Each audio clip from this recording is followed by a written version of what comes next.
रक्षाबंधन की आप सभी भाई बहनों को बहुत बहुत बधाई हो। रक्षाबंधन यानी रक्षा करने और रक्षा करवाने का यह मान्यता वाला त्योहार बड़े ही उत्साह और धूमधाम से मनाया जाता है। इसी पर आज हम विश्वंभर नाथ शर्मा जी कौशिक जी की रचना की यह कहानी यहाँ सुनेंगे हम, जो निश्चित ही आपको भावुक कर देगी। तो चलिए इस कथा को सुनते हैं। कैसे यह रक्षाबंधन का त्योहार सबसे ज्यादा महत्वपूर्ण हो गया एक ऐसे परिवार के लिए। जानने के लिए यह कहानी विश्वंभर नाथ शर्मा कौशिक जी की ये कहानी अवश्य सुनिएगा। एक लड़की है छोटी सी, वह बोलती है, माँ मैं भी राखी बांधूंगी। सावन माह की धूमधाम मची थी। सावन का आज पूर्णिमा तिथि थी। नगरवासी स्त्री पुरुष बड़े आनंद तथा उत्साह से श्रावणी का उत्सव मना रहे हैं। बहनें भाइयों के लिए और ब्राह्मण अपने यजमानों के राखियां बांध बांध कर चांदी कर रहे हैं। ऐसे ही समय एक छोटे से घर में 10 साल की बालिका ने अपनी माता से कहा, माँ मैं भी राखी बांधूंगी। उत्तर में उसकी माँ ने एक ठंडी सांस भरी और कहा, किसके बांधेगी? बेटी आज तेरा भाई होता तो। अब माता आगे कुछ कह न सकी। उसका गला रुंध गया और उसके नेत्र आंसू से भर गए, आंसूपूर्ण हो गए। अबोध बालिका जो अठला कर बोली, कहा, तो क्या भैया की ही राखी बांधी जाती है और किसी की नहीं? भैया नहीं है तो अम्मा मैं तुम्हारे ही राखी बांध लूंगी। इस दुख के समय भी पुत्री की बात सुनकर माता मुस्कुराने लगी और बोली, अरे तू इतनी बड़ी हो गई है, भला कहीं माँ के भी राखी बांधी जाती है? उस लड़की ने कहा, वाह, जो पैसा दे उसी के राखी बांधी जाती है। माता, अरे पगली, पैसे भर नहीं भाई के राखी बांधी जाती है। और लड़की उदास हो गई। माता घर का काम काज करने लगी और घर का काम शेष करके उसने अपनी बेटी से कहा, आ तुझे नहला दूं। उस लड़की ने मुख गंभीर करके बोला, मैं नहीं नहाऊंगी। उसकी माँ बोली, क्यों नहीं नहाएगी भला? लड़की बोली, मुझे क्या, किसी के राखी बांधनी नहीं है तो क्या? माता बोली, अरे राखी नहीं बांधनी है तो क्या नहाएगी भी नहीं? आज त्योहार का दिन है, चल उठ नहा ले। लड़की बोली, राखी नहीं बांधूंगी तो त्योहार काहे का? माँ बोली,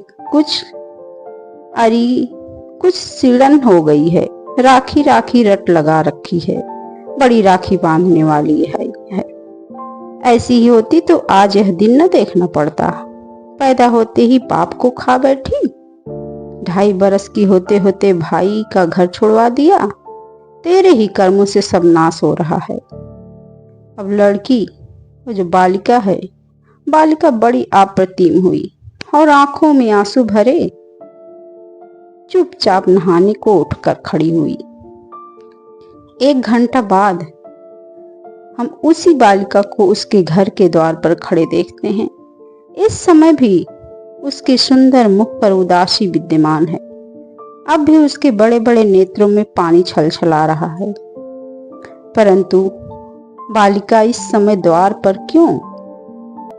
जान पड़ता है वह किसी का कार्यवश खड़ी है, किसी काम के लिए खड़ी है, क्योंकि उसके द्वार के सामने से जब कोई निकलता है तब वह बड़ी उत्सुकता से उसकी ओर देखने लगती है, ताकने लगती है, मानो वह मुख से कुछ कहे बिना केवल इच्छा शक्ति ही से उस पुरुष का ध्यान अपनी ओर आकर्षित करने की चेष्टा करती थी। परंतु जब उसे इसमें सफलता नहीं होती तब उसकी उदासी और बढ़ जाती। इसी प्रकार 1 2 3 करके कई लोग बिना उसकी ओर देखे उसके दरवाजे से आगे निकल गए। अंत में बालिका निराश होकर घर के भीतर लौट जाने की उद्यत हुई, यानी मुड़ी। एक सुंदर युवक की दृष्टि जो कुछ सोचता हुआ धीरे धीरे उसके घर के सामने से जा रहा था, बालिका पर पड़ी, उस लड़की पर पड़ी। बालिका की आंखें युवक की आंखों से जा टकराई। ना जाने उन उदास तथा करुणापूर्ण नेत्रों ने क्या जादू था कि युवक ठिठक कर खड़ा हो गया और बड़े ध्यान से सिर से पैर तक उस बालिका को देखने लगा। ध्यान से देखने पर युवक को ज्ञात हुआ कि बालिका की आंखें आंसुओं से भरी हैं। तब वह अधीर हो उठा। उसके पास जाकर पूछा, बेटी क्यों रोती हो? बालिका इसका कुछ उत्तर न दे सकी, परंतु उसने अपना एक हाथ युवक की ओर बढ़ा दिया। युवक ने देखा बालिका के हाथ में एक लाल डोरा है। उसने पूछा, यह क्या है? बालिका ने आंखें नीची करके उत्तर दिया, राखी। युवक समझ गया। उसने मुस्कुराकर अपना दाहिना हाथ आगे बढ़ा दिया। बालिका का मुख कमल की तरह खिल उठा, हंसने लगी, खुश हो गई। उसने बड़े चाव से उस लड़के के हाथ में राखी बांध दी। राखी बंधवा कर चुकने पर युवक ने जेब में हाथ डाला और 2 रुपए निकालकर बालिका को देने लगा, परंतु बालिका ने उन्हें लेना स्वीकार न किया। बोली, नहीं, मैं इसे नहीं लूंगी, पैसे दो। युवक बोला, ये पैसे से भी अच्छे हैं। बालिका ने कहा, नहीं, मैं पैसे लूंगी, यह नहीं। युवक बोला, ले लो बिटिया, इसके पैसे मंगा लेना, बहुत से पैसे मिलेंगे इससे। बालिका बोली, नहीं, पैसे दो। युवक ने 4 आने पैसे निकाल कर कहा, अच्छा ले, पैसे भी ले और यह भी ले। बालिका बोली, नहीं, खाली पैसे लूंगी, इसको नहीं लूंगी। तो उसने कहा, तुझे दोनों लेने पड़ेंगे। यह कहकर युवक ने बलपूर्वक पैसे और रुपए बालिका के हाथ पर रख दिए। इतने में घर के भीतर से किसी ने पुकारा, अरे सरस्वती कहाँ है? बालिका ने कहा, आई, कहकर युवक की ओर कृतज्ञतापूर्ण दृष्टि डाली और अंदर चली गई। और फिर आगे कुछ दिनों के बाद की बात है। गोलागंज लखनऊ की एक बड़ी तथा सुंदर अट्टालिका के एक सुसज्जित कमरे में एक युवक चिंता सागर में निमग्न बैठा है। कभी वह ठंडी सांसें भरता है, कभी रुमाल से आंखें पोंछता है, कभी आप ही आप कहता है, हाँ, सारा परिश्रम व्यर्थ गया, सारी चेष्टाएं निष्फल हुई। क्या करूं, कहाँ जाऊं, उन्हें कहाँ ढूंढूं? सारा उन्नाव छान डाला, परंतु फिर भी पता न लगा।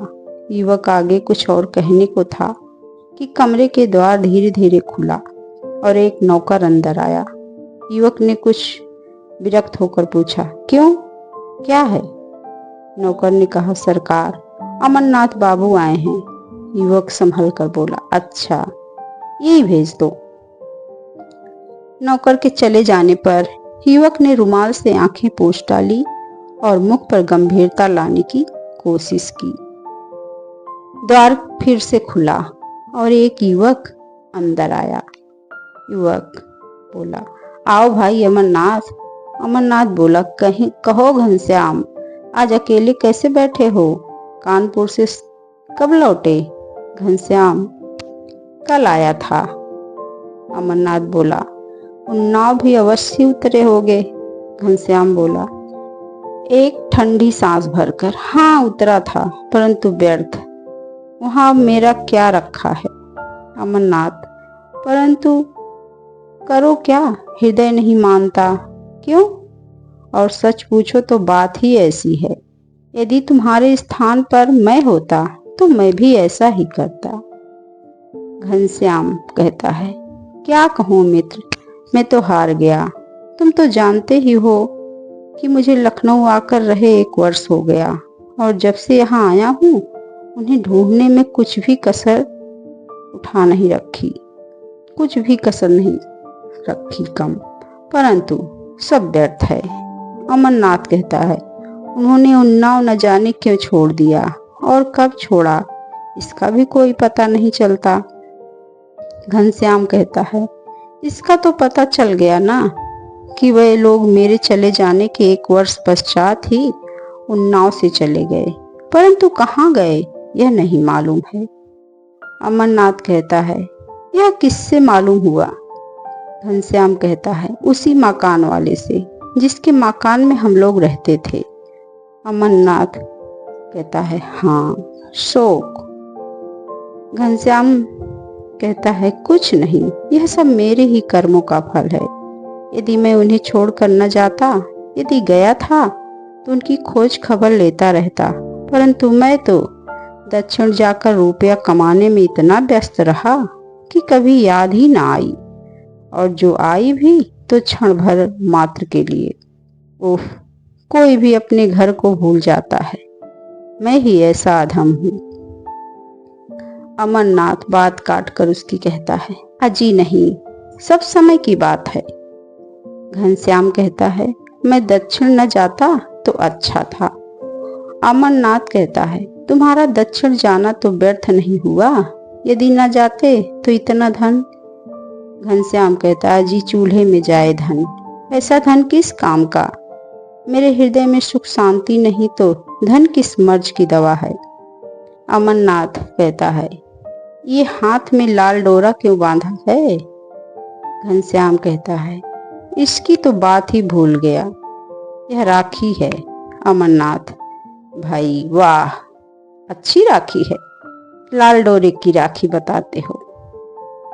यह लाल डोरा है कि राखी है? यह किसने बांधी?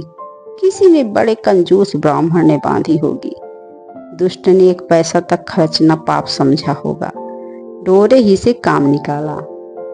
घनश्याम कहता है, संसार में यदि कोई बढ़िया से बढ़िया राखी बन सकती है तो मुझे उससे भी कहीं अधिक प्यारा यह लाल डोरा है। यह कहकर घनश्याम ने उसे खोलकर बड़े ही यत्न पूर्वक अपने बक्से में रख लिया। अमरनाथ कहता है, भाई तुम भी विचित्र मनुष्य हो, आखिर यह डोरा बांधा किसने? तुम्हारे? घनश्याम कहता है, एक बालिका ने बांधा है। अब तो आप लोग समझ ही गए होंगे कि घनश्याम कौन था। अमरनाथ कहता है, बालिका ने कैसे बांधा और कहाँ? घनश्याम कहता, कानपुर में। घनश्याम ने फिर पहले बताई गई सारी घटना उससे कह सुनाई। अमरनाथ कहता है, यदि यह बात है तो सत्य ही यह डोरा अमूल्य है, बहुत ही अमूल्य है। घनश्याम कहता है, ना जाने क्यों उस बालिका का ध्यान मेरे मन में से नहीं उतरता है, जा ही नहीं रहा, उसकी बड़ी याद आ रही है। अमरनाथ कहता है, उसकी सरलता तथा प्रेम ने तुम्हारे हृदय पर प्रभाव डाला है, भला उसका नाम क्या है? घनश्याम बोला, नाम तो मुझे नहीं मालूम, भीतर से किसी ने उसका नाम लेकर पुकारा था, परंतु मैं सुन न सका। अमरनाथ बोलता है, अच्छा खैर, अब तुमने क्या करना सोचा है, क्या करने के लिए सोचा है, क्या विचार किया है? घनश्याम कहता है, धैर्य धर कर चुपचाप बैठने के अतिरिक्त और मैं कर ही क्या सकता हूँ? मुझसे जो हो सका मैं कर चुका।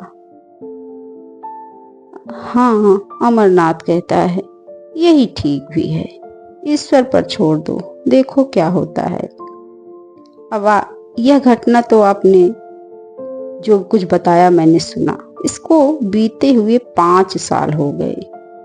घनश्याम पिछली बातें प्रायः भूल गया, परंतु उस बालिका की याद कभी कभी आ जाती उसे देखने के लिए एक बार कानपुर भी गए थे, परंतु उसका पता न चला।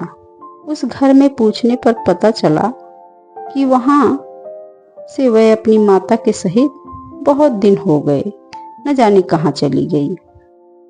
इसके बाद ज्यों-ज्यों समय बीतता गया उसका ध्यान भी कम होता गया, पर अब भी जब वो अपना बक्सा खोलते हैं तब कोई वस्तु देखकर चौंक पड़ते हैं, साथ ही कोई पुराना दृश्य भी आंखों के सामने आ जाता है। घनश्याम अभी तक अविवाहित है, पहले तो उन्होंने निश्चय कर लिया था कि विवाह करेंगे ही नहीं, परंतु मित्रों के कहने और स्वयं अपनी अनुभव ने उनका विचार बदल दिया।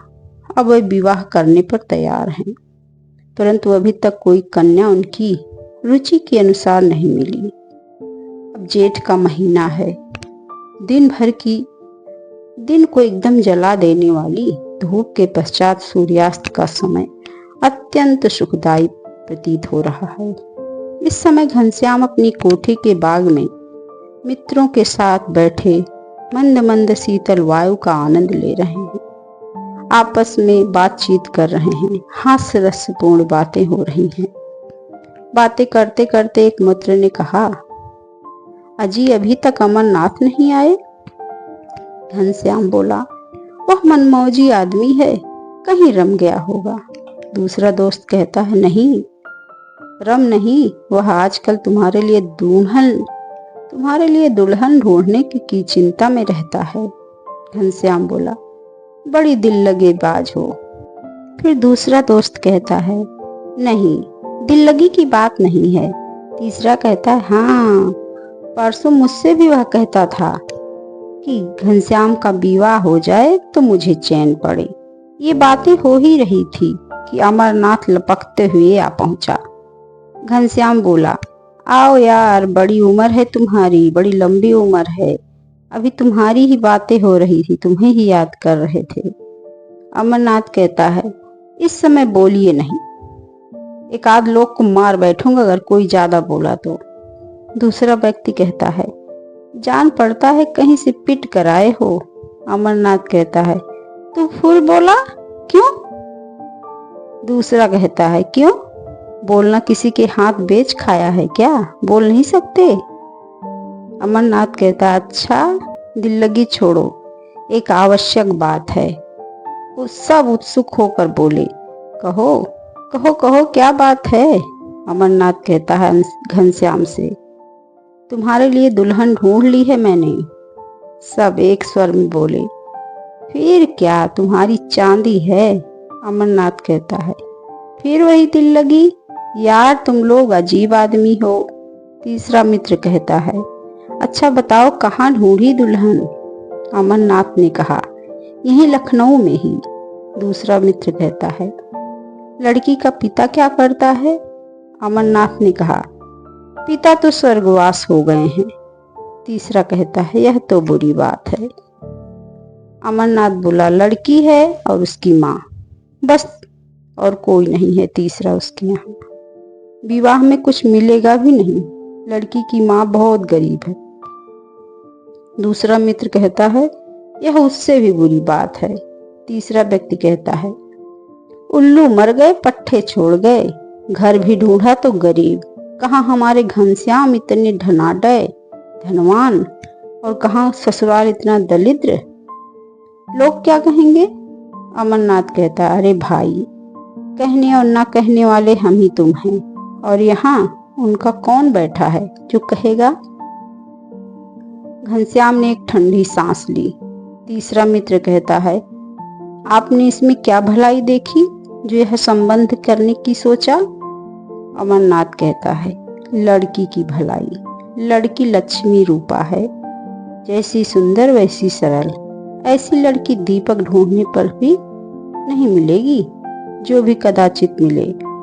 दूसरा व्यक्ति कहता है, हाँ यह अवश्य एक बात अच्छी कही तुमने। अमरनाथ कहता है, परंतु लड़की की माता लड़का देखकर ही विवाह करने को कहती हैं।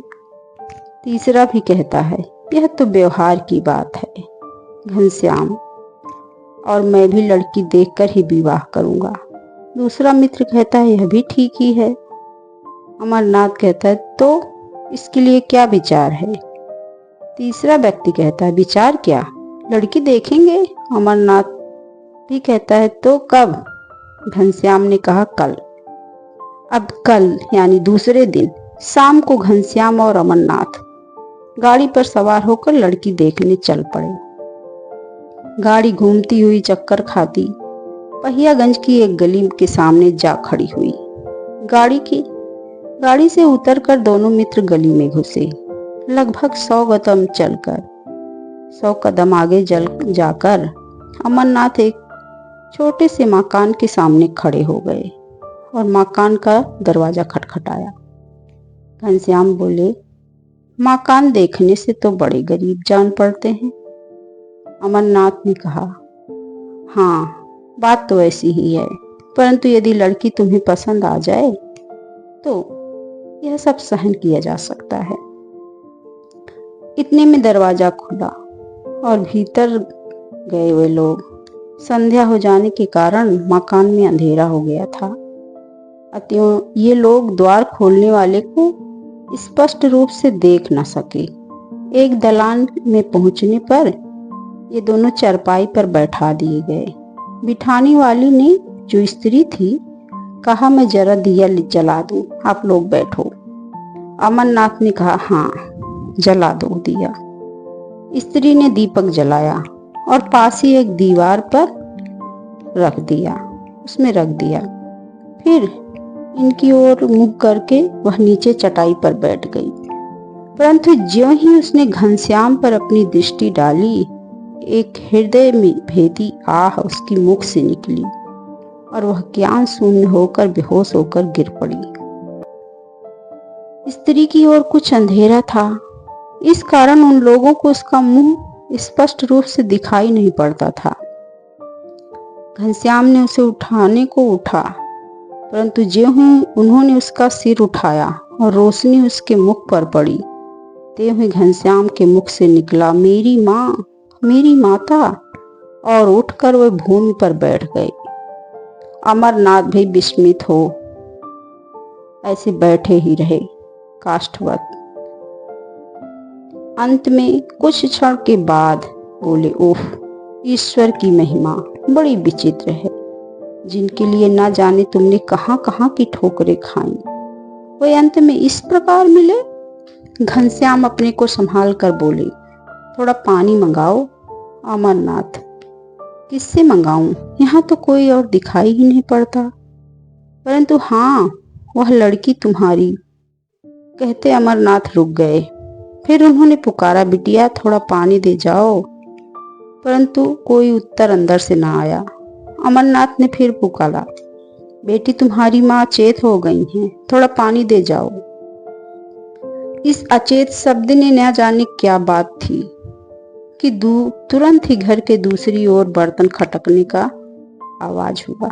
तत्पश्चात एक पूर्ण युवावस्था लड़की लोटा लिए आई। लड़की मुंह कुछ ढके हुए थी। अमरनाथ ने पानी लेकर घनश्याम की माता की आंखों तथा मुंह को धो दिया। थोड़ी देर में उसे होश आया। उसने आंखें खोलते ही फिर घनश्याम को देखा। तब वह शीघ्रता से उठकर बैठ गई और बोली, मैं ये क्या सपना देख रही हूँ? घनश्याम, क्या तू मेरा खोया हुआ घनश्याम है या कोई और? माता ने पुत्र को उठाकर छाती से लगा लिया और अश्रु बिंदु विसर्जन किए, परंतु वह बिंदु सुख के थे अथवा दुख के, कौन कहे। लड़की ने यह सब देख सुनकर अपना मुंह खोल दिया और भैया भैया कहती हुई घनश्याम से लिपट गई।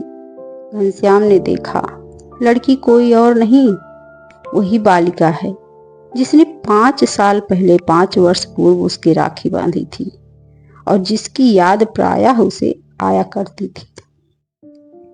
सावन का महीना है और श्रावणी का महोत्सव। घनश्याम दास की कोठी खूब सजाई गई। घनश्याम अपने कमरे में बैठे एक पुस्तक पढ़ रहे हैं। इतने में एक दासी ने आकर कहा, बाबू भीतर चलो। घनश्याम भीतर गए। माता ने उन्हें एक आसन पर बिठाया और उनकी भगनी सरस्वती ने उनके तिलक लगाकर राखी बांधी। घनश्याम ने 2 सरफियां अपनी जेब से निकालकर उसके हाथ में धर दी और मुस्कुराकर बोले, बकाया पैसा भी देने होंगे? सरस्वती ने कहा, नहीं भैया, यह सरफियां पैसों से अच्छी हैं, इनसे बहुत से पैसे आएंगे। दोस्तों, आपको कैसी लगी ये कहानी कौशिक जी की? अगर पसंद आई हो तो कमेंट अवश्य करिएगा, शेयर जरूर करिएगा और वीडियो को लाइक करिएगा। चैनल पर अगर पहली बार आए हैं तो सब्सक्राइब अवश्य करिएगा और कौशिक जी की इस कहानी को खूब शेयर करिए, जिससे उनकी मेहनत रंग लाए।